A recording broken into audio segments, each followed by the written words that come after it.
On August 23, 1939, the world is shocked when two sworn enemies sign a pact which promises non-aggression between them in the event of war.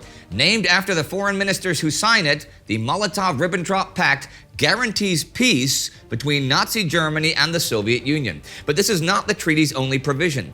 A secret protocol is included, dividing Eastern Europe into spheres of influence. It is the final thing Hitler needs to expand his conquest, and it seals the fate of not only the unfortunate nations caught in between the two great powers, but the entire world.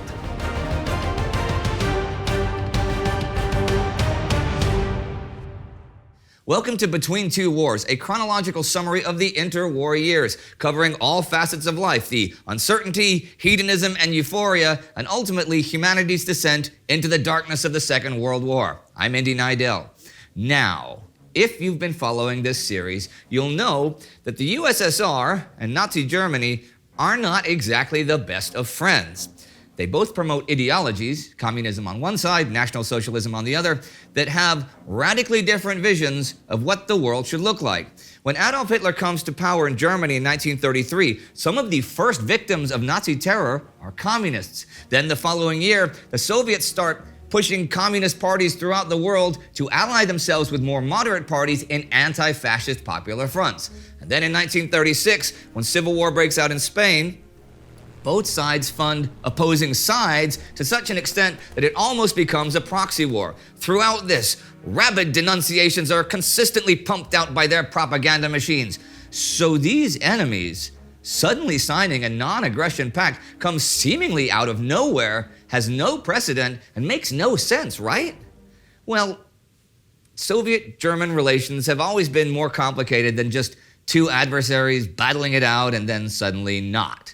In fact, before Hitler comes to power, the two countries are actually moving closer. In April 1922, German and Soviet diplomats establish relations between their respective states for the first time and renounce all territorial and financial claims against each other in the Treaty of Rapallo. The two have faced isolation from the international community since the Great War, and their agreement to cooperate in a spirit of mutual goodwill sends shockwaves throughout the world. Many worry that Rapallo marks the beginning of a sinister collaboration between two powers looking to upset the post-war order.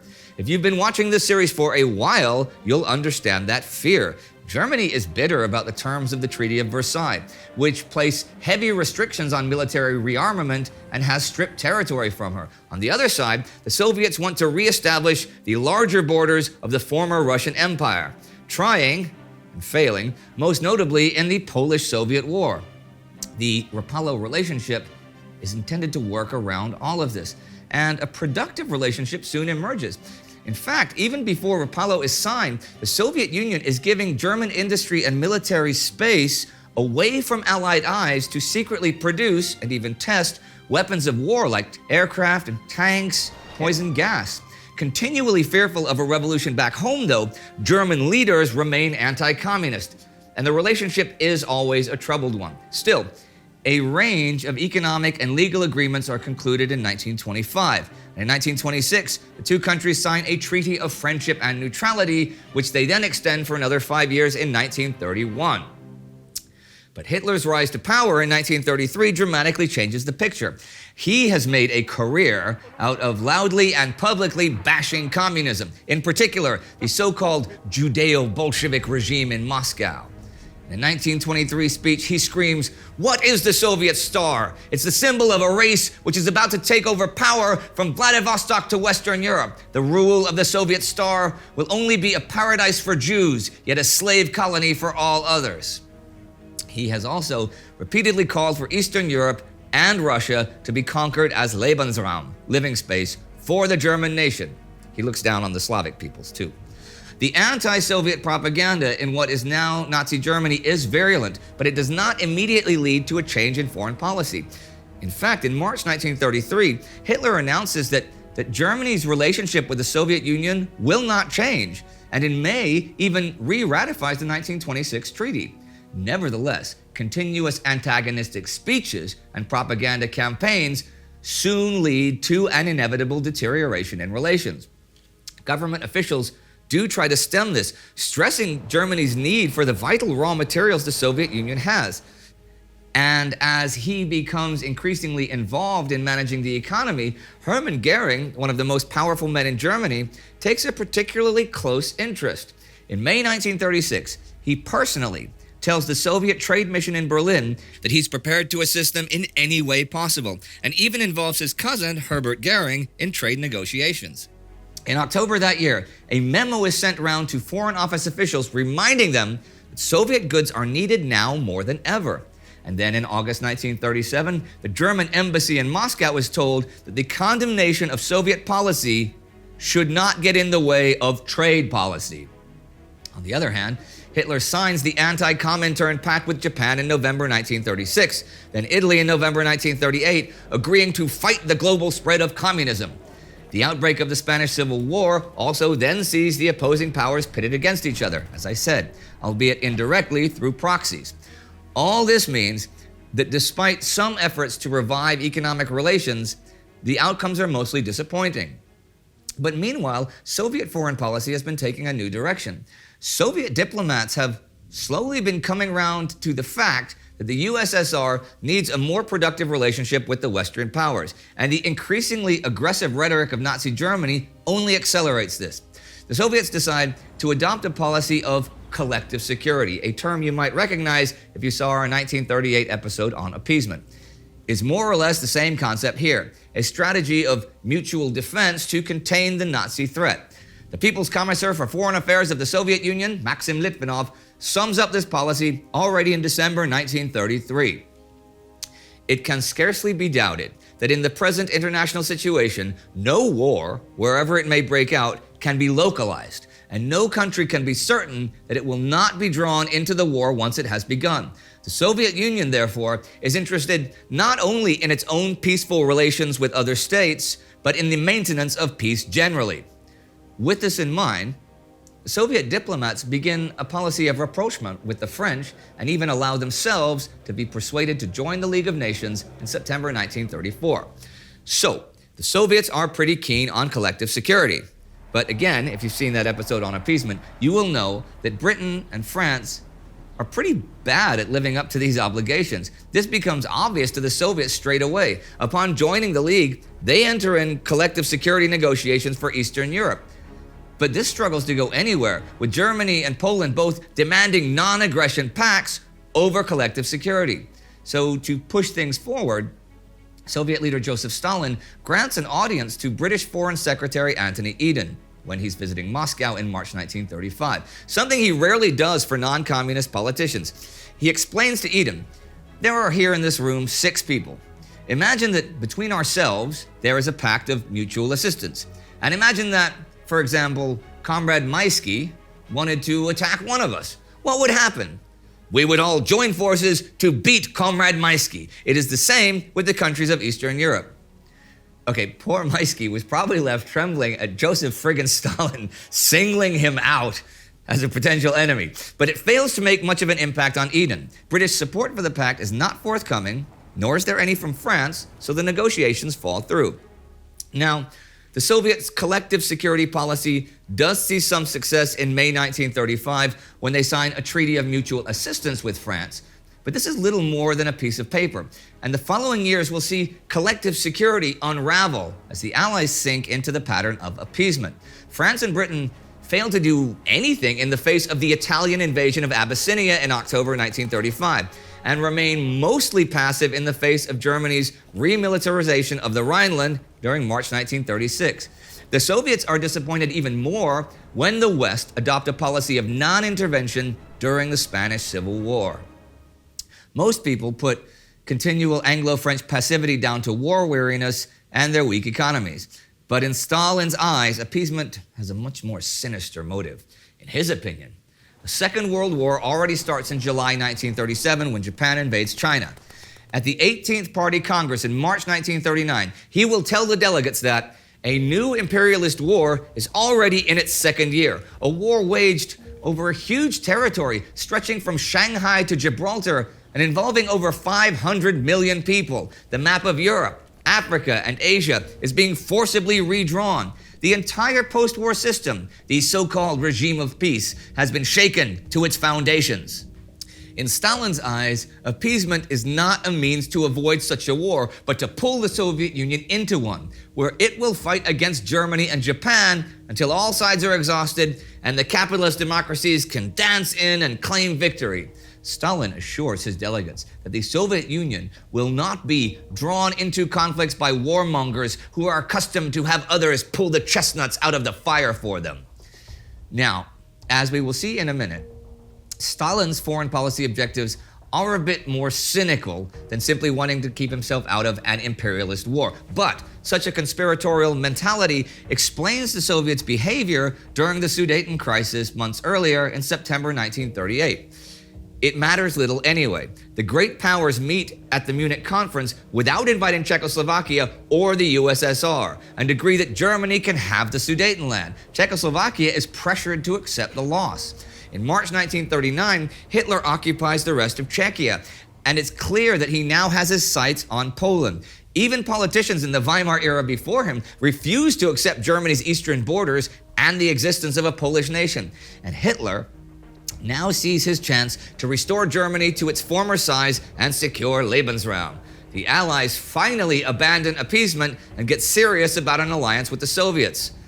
But by now, the Soviet Union is totally cynical about Anglo-French intentions. Litvinov is particularly suspicious, telling Maisky that he believes Britain and France will abandon their newly aggressive stance if Hitler makes another peace gesture. These suspicions are only confirmed when at the end of March, France and Britain jointly guarantee Poland's independence without consulting the Soviets. But this actually puts Stalin in a commanding position. He now controls the European balance of power. See, Germany is against the two-front war, obviously. So the Allied guarantee to Poland means that Hitler has to ensure Soviet non-involvement before he can invade. On the other side, with Germany sitting in the way, the Western powers don't actually have any means to really help Poland, and so need the USSR to assist them if war does break out. The only question now is which side will Stalin take?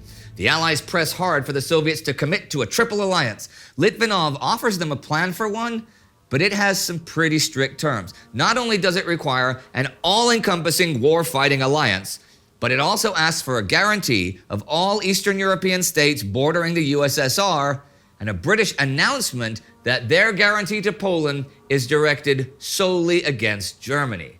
Now that has some pretty dark implications. The Baltic states fear Moscow's territorial ambitions and have no desire to have their security guaranteed by the Soviets.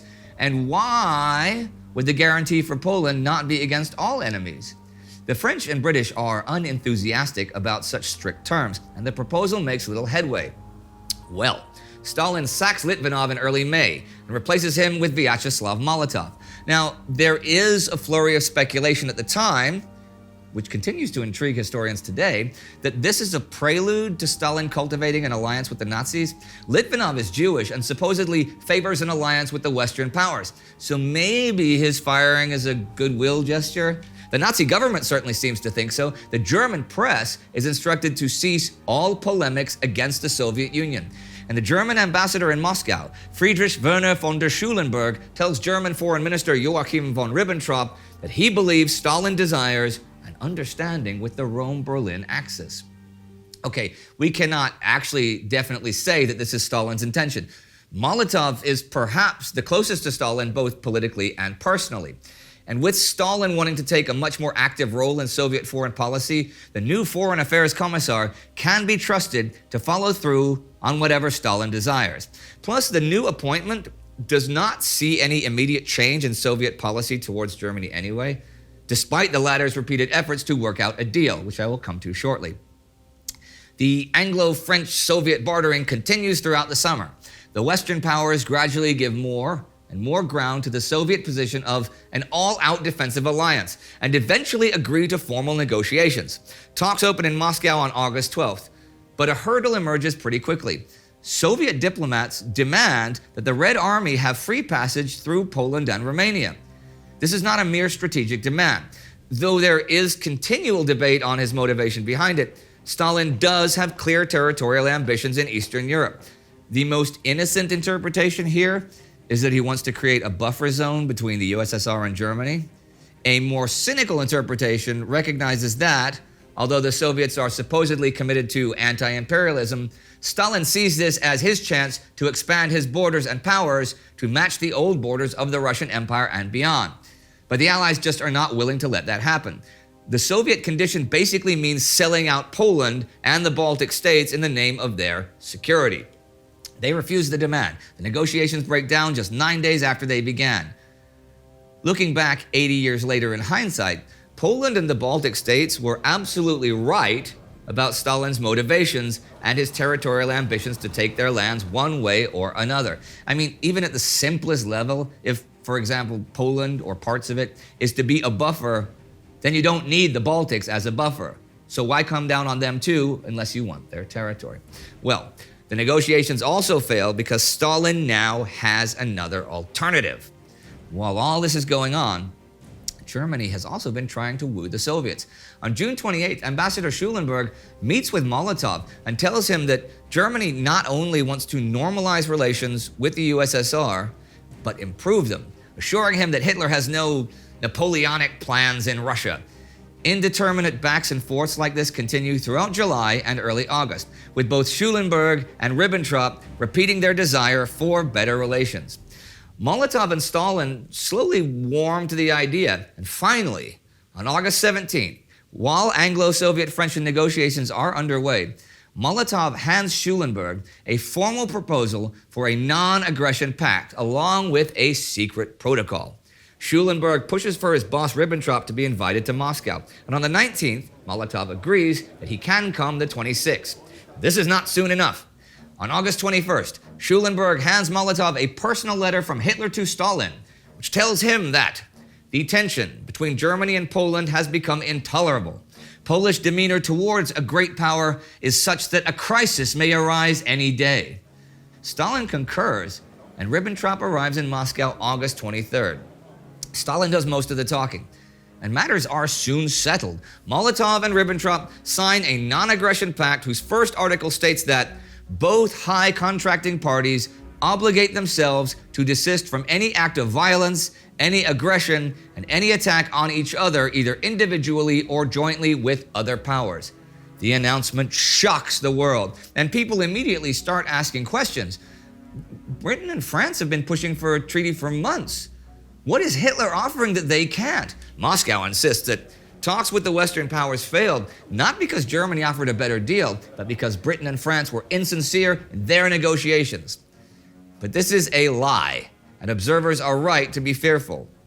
The agreement is much more than a non-aggression pact, and is instead an alliance for the territorial division and domination of Eastern Europe. Appended to the public treaty is a secret protocol defining German and Soviet spheres of interest in the event of a territorial and political rearrangement of Poland and the Baltic states. Hitler has given Stalin what the Allies didn't, a free hand in Eastern Europe and the opportunity to revise his borders for the first time in decades. And Stalin has given Hitler the final thing he needs to pursue his conquest. Nothing now stands in his way. As you will see in our next episode, the general consensus of the world at large is that without Soviet assistance, which they now have no chance of getting, the Allies have little chance of saving Poland should Germany invade. They have consistently appeased Nazi aggression, not only enabling Hitler to grow and expand, but also alienating Stalin, who sees their passivity as an active plot to destroy the Soviet Union. Their inaction has blown up in their faces. Hitler's army already finalized invasion plans for Poland back in June, and he is convinced the West won't fight for Poland alone. He tells his commanders in a conference on August 22nd that our enemies are tiny little worms. I saw them at Munich. But what will those worms do? Is Eastern Europe lost? If so, will its fall inspire France and Britain to action? In just a few days, those allies will be forced to make that decision. If and when Hitler invades, will they live up to their promise to guarantee Polish sovereignty and be dragged, along with perhaps the entire world, into war?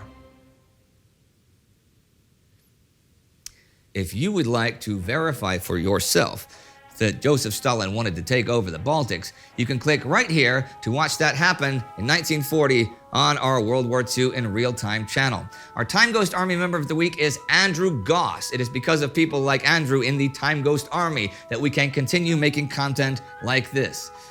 Our Between Two Wars series is nearly over, but we have a series on the Indonesian Revolution coming up next and many exciting things ahead. So do the right thing and join the army at patreon.com or timeghost.tv to make TimeGhost evermore the go-to channel for all things history.